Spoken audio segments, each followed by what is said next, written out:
Welcome into the latest edition of ESPN FC. I'm Dan Thomas, joined in the studio today by Craig Burley and Stevie Nicol. We also welcome Mark Ogden. It may surprise you to learn that we do actually have meetings for this show, and I remember one 6 months ago where I was told that we were going to discuss the possibility of Marcus Rashford going on loan to Barcelona, and I said, what's the point in doing that? Are we really struggling for content that badly? Yet here we are, 6 months later, and it's actually happening, Mark. What? Well, that's two lies. What do you mean two lies? Because we've never had a meeting. I have meetings, you don't. You don't have meetings. You might have the odd phone call. Well, what is a phone call? A phone call? It's a meeting. It's not a meeting. A phone call is a meeting. No, not a Zoom. A meeting. A meeting is what all these other shows do. No, a meeting is, here's what we're doing today, right? Okay, yes, good. And that's the meetings that, sorry, Augie, that is the meetings we like. We don't like these formal meetings. But that is a meeting still, right? That's one thing. What's the second lie? Anyway. Sorry? What's the second lie? What do you mean? You said that's two lies. No. What was the second one? No, you did. Come on. No. You did. Okay. Don't lie. You Right, did. we're live. Right, Mark, it is happening. It is happening. United and Barcelona have agreed a loan deal, season-long loan deal, with an option for Barcelona to buy, not an obligation, an option. And Barcelona are going to cover his wages, which will amount to about £17 million a year. So obviously we know that Barcelona have got problems in terms of getting players in terms of signing them, registering them, but a loan deal makes it a lot cheaper for them to do that. £17 million over a season is not a bad deal. They missed out on Nico Williams. They tried and failed to get Luis Diaz from Liverpool. So Rashford is probably the third choice. But it's a perfect deal for everybody. It's perfect for Marcus Rashford. It's a deal that he doesn't really deserve. For Man United, it's great. It gets him off the books. It sends him to a club that will keep his level and his reputation high because it's Barcelona. And for Barcelona, they've got a player that they think they can get the best out of, rehabilitate him, and it's fairly cheap. So he'll have a medical the next couple of days, and it'll be one problem solved for Ruben Amorim and Man United.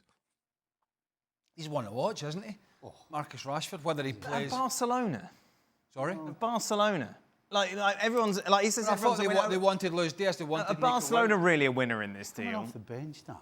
Right. So, well, you've got to look at it, right. that's how you've got to look at it the right way. Again, at times at Aston Villa, he was... Okay. He sparked into life. It wasn't always consistent, but he looked more like his old self at times. In that semi-final, they really should have been in the final. They were good enough to do so, but defensively they were naive. And here Marcus Rashford gets a chance to go to this team where Hansi Flick has come in, signed a new contract. They've been brilliant. They've played some great football. And they need to beef up the bench. One of the questions is, with the likes of Ansu Fati on the bench and one or two others, is Rashford better? And I think the answer, unfortunately for Ansu Fati, because he's spluttered over the last couple of years, goes on loan to Brighton, doesn't really play, goes back, isn't really fancied by Hansi Flick.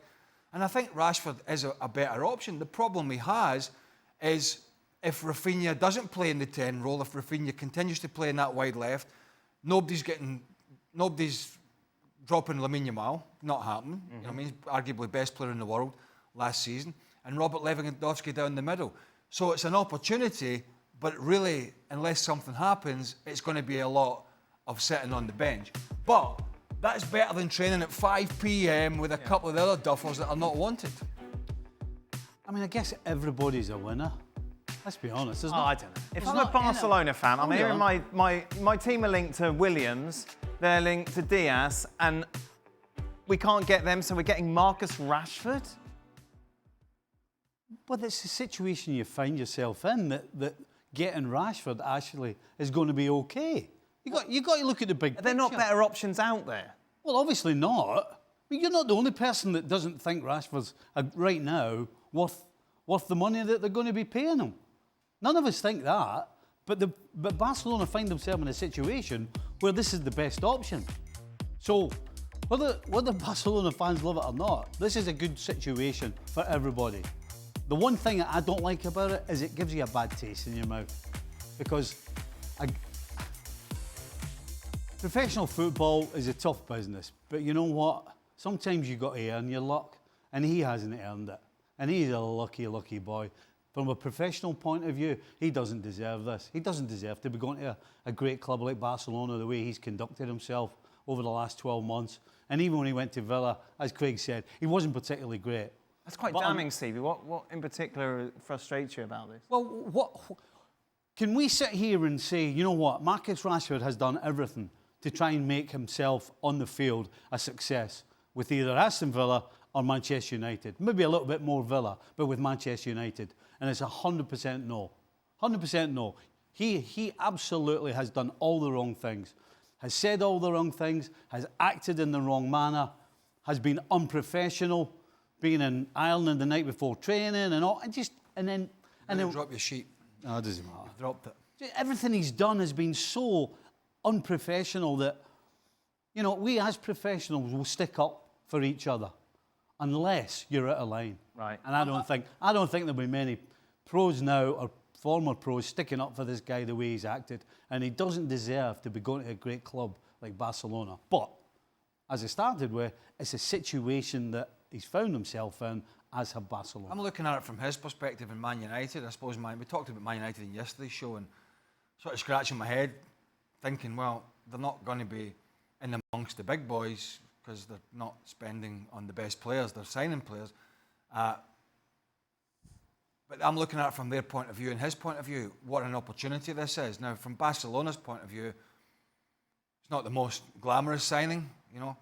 And Stevie's right, he signed this new contract, huge contract after that great season at United. His attitude, let's be honest about it, his attitude was abysmal. You could go back and get any game, long before Ruben Amorim came in, when Eric Ten Hag was still there, you could go back and pretty much get any game, even at Old Trafford in front of his own fans, where he was sauntering around, walking around, not tracking back, not even trying to press the ball, not trying to make a challenge, on top of not really producing anything going forward. So, you know, his attitude has been appalling. He got this chance at Villa, which he semi-took. He has possibly got this amazing chance at Barcelona, which just is off the charts. Off the charts for a player who's performed in the way he has for a couple of years. The one thing I would say, and I'm not saying it's easier to go and play in Spain, I am not saying that, but you look at it's a different game in Spain to it is in England. You look at what Anthony was able to do at Real Betis. Anthony at Man United could barely get the ball from A to B. You never saw him beat a defender, you didn't see any end product, but somehow we saw a really good, positive side of Anthony at Real Betis, and maybe the game in Spain is just a little bit different, a little bit slower, maybe a little bit more technical than some of the teams in England, and it suited Anthony, and it may not, but it may suit Marcus Rashford. Look, we do La Liga every weekend. We do Barcelona and Real Madrid and Atleti till the cows go home. We're going to find out. Mm-hmm. We are going to get the answer. And when we do it, we're not going to sit here and sugarcoat it. And I don't think anybody is. And so, you know, if this deal comes off, it's opening a magnificent door for a player, as Stevie said, that doesn't really deserve to be walking through that door. But when opportunity comes along, you got to go and try and take it. And if he doesn't take this, then I do believe his career is just going to go down the drain. But he has an opportunity at the moment. Mark, what do you make of the comments, particularly about his attitude? No, I totally agree. I think he's sulked his way through the last 3 years at Man United, maybe even more. I mean, he had that great run after the World Cup in Qatar. He came and scored, you know, a lot of goals, and he earned his contract on the back of that. But he didn't deserve it. United panicked into giving that contract because they thought they would lose their homegrown player. And it was at a point when United, they've had some bad times over the years, but they were really on the knees at that point. It was the Ralph Rangnick period, and they were looking for a new coach. So they had to give Rashford a contract, they believed. But his attitude has been poor. He's not really embraced any of the, you know, Ten Hag's methods or Amorim's methods. So he does need to be moved on. And I think United have made the right decision. But I do think that La Liga will suit him. I think Craig's right. I think he's going to a league where he's got pace, he's got a shot on him, he's got a trick. And I think it will kind of give it, you know, he's 27, he's not old. It will give him that motivation to resurrect his career, to prove a point maybe. Maybe his ego, which is big anyway, he'll think, right, I'm going to prove that I should have been the main man at Man United. So there's a lot of positives in Rashford's direction here, but the guy's right, he hasn't earned this move. It is like winning the lottery, isn't it? He's wanted to go to Barcelona for a long time. He's got his move now. He won't start every week, as we know, but he will come off the bench. He's a player that has always had moments. He's been a moments player for 10 years. He does score goals in big games. And you can see him scoring in the Clásico. You can see him scoring against Atletico, having good nights in the Champions League. That's what he does. But it's the games when you need him to turn up and raise his game and raise the team that he doesn't deliver. For Man United, he would always deliver against Man City, against Chelsea, against Liverpool. But it was when he's playing against Fulham and Everton that you want him to appear, and he doesn't. And that will happen with Barcelona, maybe.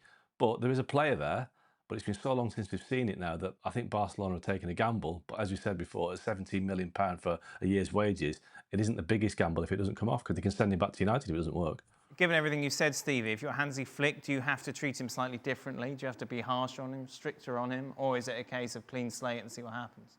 No, I think as a coach, you want to see the real player. You don't want to try and be clever. I think you just welcome him in and let him go. Right. See what he does. See if he is professional. See if he stops doing all the things that he has been doing. And then you decide. I don't think you sit him down and have a chat other than what you would normally do with anybody else. I think you just treat him normally and kind of give him a bit of rope. See what he does with it, whether he takes it off or whether he, you know what.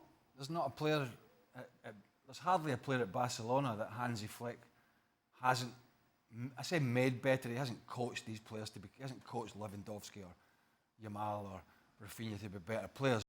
In behind Lewandowski, who didn't really want to run the channels anymore, and he wasn't the only one. You know, he got performances out of De Jong, and you know, Pedri was brilliant, and Kubarsi and Koundé improved, and Balde, and all these players.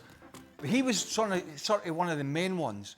And then we heard the rumours in the summer that, or during the off-season, that he wanted to move Rafinha into this number 10 role, and whether it's Rashford coming in and playing in that position or not. And it all just seems a little strange that you've got this player who had the season of his life playing in the wider left area, and you are thinking about moving him into a position where the whole picture just changes. But what we can say is... Don't you think that's been squashed? He was brilliant. What? With Nicol Williams not coming in. But Rashford's coming in. Yeah, but that's a different ball game, isn't it?